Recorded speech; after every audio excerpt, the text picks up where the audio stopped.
ஆண்டவராய் இயேசு கிறிஸ்துவின் நாமத்தினால உங்களுக்கு நான் வாழ்த்துதலை தெரிவித்துக் கொள்கிறேன். இன்று ஒரு வசனத்தை நம்ம வாசித்து நாம் சிறிது தியானித்து ஜெபிக்க போகிறோம். தானியேல் எழுதின புஸ்தகம் 3வது அதிகாரம் 17வது வசனத்தை நான் வாசிக்கிறேன். நாங்கள் ஆராதிக்கிற எங்கள் தேவன் எங்களை தப்புவிக்க வல்லவராயிருக்கிறார். அவர் எரிகிற அக்கினி சூளைக்கும் ராஜாவாகிய உம்முடைய கைக்கும் நீங்களாக்கி விடுவிப்பார். நாம் ஆராதிக்கிற நம்முடைய ஆண்டவர் வல்லமையுள்ளவர். சத்தத்தை கேட்கிற கர்த்தருடைய பிள்ளைகளாகிய உங்களுக்கு ஆண்டவர் இன்னைக்கு ஒரு சந்தோஷமான ஒரு செய்தியை சொல்லுகிறார்.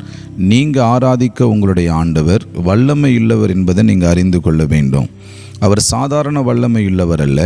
இந்த ஒன்றுமில்லாத காலகட்டங்களில், வானமில்லாத நாட்களில் வானத்தை உண்டாக்கினவர், பூமி இல்லாத காலகட்டங்களில் அவர் பூமியை உண்டாக்கினவர், வானத்தையும் பூமியையும் உண்டாக்கின கடவுள் அவர். சர்வ வல்லமையுள்ள கடவுள். இதை செய்ய முடியும், இதை அவரால் செய்ய முடியாது என்பதல்ல, எதையும் செய்ய அவரால் முடியும். அப்பேற்பட்ட வல்லமையுள்ள தேவனைத்தான் நீங்களும் நானும் ஆராதித்து கொண்டிருக்கிறோம். நீங்கள் ஆராதிக்கிற ஆண்டவர் வல்லமையுள்ளவர் என்பதை நீங்கள் அறிந்து கொள்ளணும். எரிகிற அக்கினி சூளைக்கும் மனிதர்களுடைய கைக்கும் நம்மளை விடுவிக்க வல்லமை இல்லவர். நீங்கள் எந்த காரியத்தில் யாராவது உங்களை கைவிட்டுட்டாங்களா? என்னை கணவர் கைவிட்டுட்டாரு, என்னுடைய குடும்பத்தில் என்னுடைய மனைவி கைவிட்டுட்டாங்க, என் பிள்ளைகள் எங்களை கைவிட்டுட்டாங்க, இந்த மாதிரி நீங்கள் யாராவது கைவிடப்பட்ட நிலைகளில் இருக்கிறீங்களா? நாங்கள் வேலை செய்கிற இடத்துல என்னை கைவிட்டுட்டாங்க, இப்போ வேலை இல்லாமல் போயிடுச்சு அப்படின்னு நீங்கள் மனசோர்ந்து போயிடுக்கிறீங்களா? நீங்கள் ஆராதிக்கிற ஆண்டவர் வல்லமை இல்லவர். எந்த இடத்துல யார் கைவிட்டிருந்தாலும் அவர் உங்கள் கரத்தை பிடிச்சு உயர்ந்த நிலையில் தூக்கி நிறுத்துகிற தேவன் அவர்.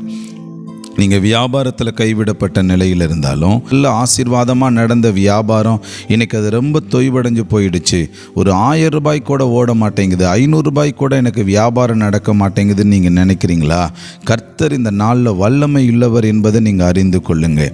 நீங்கள் தைரியமாக சொல்லுங்கள், ஆண்டவர் சமூகத்தில் நின்று அந்த வியாபாரம் செய்கிற அந்த இடத்துக்கு முன்னாடி நின்று நீங்கள் தைரியமாக சொல்லுங்கள், நான் ஆராதிக்கிற ஆண்டவர் வல்லமை உள்ளவர், என்னை திரும்ப மேலான நிலைகளில் உயர்த்த அவரால் கூடும்னு சொல்லுங்க. கற்பத்தின் ஆசீர்வாதங்கள் இல்லையா? நீங்கள் ஆண்டவர் சமூகத்தில் நின்று சொல்லுங்க, ஆண்டவரே, நான் ஆராதிக்கிற ஆண்டவர் சாதாரணமானவர் அல்ல, கற்பத்தையே இல்லைன்னா கூட அதை புதிதாக உருவாக்கி எனக்கு ஆசீர்வாதத்தை கொடுக்க அவர் வல்லமை இல்லவர். நீங்கள் ஆபிரகாமை நினச்சி பாருங்களேன், கற்பம் செத்து போனதுன்னு கூட அவனுக்கு தெரிஞ்சும் அதை எண்ணாமல் தேவன் சொன்ன வார்த்தையை விசுவாசிக்கிறான் பாருங்க. அவர் வல்லமை இல்லவர் என்பதை ஆபிரகாம் அறிந்து வைத்திருந்தார். உங்கள் ஆண்டவர் வல்லமை இல்லவர். நீங்கள் பிரச்சனையை, கடன் பிரச்சனைக்குள்ளே நீங்கள் வாழ்கிறீங்களா? இந்த கடன் பிரச்சனையை தீர்க்கவே முடியாதுங்கிற சூழ்நிலையில் நீங்கள் யோசிக்கிறீங்களா? இல்லை, அதை மாற்ற ஒரு வல்லமை இல்லவர். உங்கள் சரீர வியாதியை போக்க யாராலும் முடியலை, நிறைய டாக்டர்கிட்ட பார்த்துட்டேன், ஆனால் அவங்களால முடியலைன்னு நீங்கள் நினைக்கிறீங்களா? ஒன்று தெரிந்து கொள்ளுங்கள், நீங்கள் ஆராதிக்கிற ஆண்டவர் வல்லமை இல்லவர். அதை மாற்ற அவரால் முடியும். மருத்துவர்கள் கைவிட்டிருக்கலாம், டாக்டர் கைவிட்டிருக்கலாம், குடும்பத்தில் உள்ளவங்க கைவிட்டிருக்கலாம், குடும்பத்தில் இருக்கிற பிரச்சனையை சரி செய்ய முடியலையே நீங்கள் தவிக்கலாம், நீங்கள் நல்ல ஒரு வேலை கிடைக்கலையே நீங்கள் அலையலாம். எந்த காரியத்தையும் செய்ய அவர் வல்லமை உள்ளவர் என்பதை நீங்கள் அறிந்து கொள்ளணும். ஏன்னா நீங்கள் ஆராதிக்கிற ஆண்டவர் சாதாரணமானவர் அல்ல. எதையும் செய்ய அவருக்கு வல்லமை உண்டு. எந்த காரியத்தையும் செய்ய அவருக்கு வல்லமை உண்டு என்பதை நீங்கள் அறிந்து கொள்ளணும். அல்லேலூயா. இப்படி ஒரு வார்த்தையை தான் ஒரு குறிப்பிட்டதான 3 வாலிபர்கள் ஒன்றாய் இணைந்து சொன்னதுனால அவங்களுக்கு நடக்கக்கூடிய ஒரு பெரிய ஆபத்தில் இருந்து கர்த்தர் அவர்களை விடுதலையாக்கினார். அந்த பயங்கர ஆபத்துக்குள்ளே இருந்து அவங்களை விடுதலை ஆக்கினதுனால ராஜாவே அவங்கள பார்த்து ஆச்சரியப்படுகிறார். அங்கே இருக்கிற தேசத்து ஜனங்கள் ஆச்சரியப்படுறாங்க, இது எப்படி இந்த காரியம் நடந்துச்சுன்னு சொல்லி அவங்க ஆச்சரியப்படுகிற அளவுக்கு தேவன் அவர்களை மகிமையாய் உயர்த்தினார். உயர்ந்த பதவி கிடைச்சிச்சு அவங்களுக்கு. நான் சொல்கிறேங்க, நீங்கள் ஆராதிக்கிற ஆண்டவர் வல்லமை இல்லவர். உங்களுடைய வாழ்க்கையவும் இந்த வாலிபர்களை போல ஆண்டவர் ஆசீர்வதித்து உயர்த்த வல்லமை இல்லவர் என்பதை நீங்கள் அறிந்து கொள்ளுங்க. எப்படி இவ்வளோ பெரிய அற்புதம் நடந்துச்சு அப்படின்னு யாராவது கேட்டால் நீங்கள் தைரியமாக சொல்லுங்கள், நாங்கள் ஆராதிக்கிற ஆண்டவர் எங்களை உயர்த்த வல்லமை இல்லவர் என்பதை நாங்கள் அறிந்திருக்கிறோம்னு தைரியமாக சொல்லுங்கள். கர்த்தர் உங்களை உயர்த்துவார், உங்களை ஆசீர்வதிப்பார், உங்களை நடத்துவார், உங்களுக்கு அற்புதம் செய்வார்.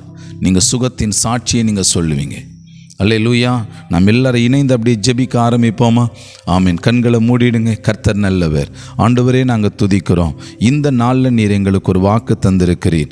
நீர் வல்லமையுள்ளவர் என்கிற ஒரு வாக்கு கொடுத்திருக்கிறீர். நீர் சர்வ வல்லமையுள்ள தேவன். உம்முடைய வல்லமைக்காக நாங்கள் நன்றி செலுத்துகிறோம். உம்முடைய வல்லமை பெரியது ஆண்டவரே. நாங்கள் ஆராதிக்கிறவர் சாதாரணமானவர் அல்ல.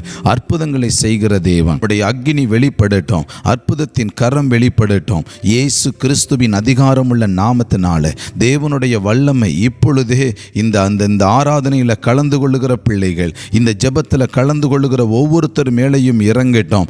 எதனால் அவங்க ஜெபிக்கிறாங்களோ அத்தனை ஜெபத்துக்கு நீர் பதில் தந்து அவர்கள் ஆசீர்வதிக்க ஜெபிக்கிறேன். கட்டுக்கள் அறுக்கப்படுவதாக, சுகம் உண்டாகட்டும், அற்புதம் நடக்கட்டும். இயேசுவின் நாமத்தில் நன்மைகளை காணட்டும் ஆண்டவரே. குழந்தை பாக்கியத்தை கொடுங்க. இயேசுவின் நாமத்தில் அற்புதம் நடக்க நாங்கள் ஜெபிக்கிறோம். நன்மையும் கிருபையும் கூட இருப்பதாக. இயேசு கிறிஸ்துவின் அதிகாரமுள்ள நாமத்தில் நாங்கள் ஆசீர்வதித்து ஜெபிக்கிறேன். நல் சாட்சிகள் நாங்கள் கேட்கணும்ப்பா. இயேசுவின் நாமத்தில் ஜெபிக்கிறேன் பிதாவே.